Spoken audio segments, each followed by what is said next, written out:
Today, I'll walk you through how to show line breaks in Power by tables for multi-line text fields, even if you're a total beginner or just need a quick refresher. By the end of this guide, you'll know exactly how to format your tables to display text properly so you can enhance your data presentation. Let's start by opening your Power by dashboard. This is where all the magic happens, and don't worry if your dashboard looks slightly different, the steps will still apply. Next, we need to enable text wrapping in the visual. First, select your table or matrix visual. This is the area where your data is displayed. Once you have your visual selected, go to the Format Visual pane, which looks like a paintbrush icon.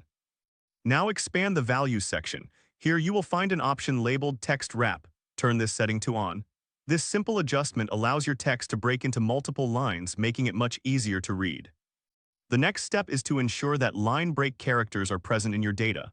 Again, select your table or matrix visual, and then choose the column that contains your text. This is crucial because we want to make sure the text is formatted correctly in the right place. Now navigate to the Transform tab and select Replace Values. This feature allows us to modify the text in the selected column. In the Value to Find box, type your current delimiter, which could be a comma or the HTML tag for a line break, like less than BR greater than. In the Replace With box, open the Advanced options and check the box for Replace using special characters. From the dropdown, choose Line Feed, or you can simply type #left parenthesis LF right parenthesis. This will replace your current delimiter with an actual line break. Once you've done that, click OK, and then make sure to select Close and Apply.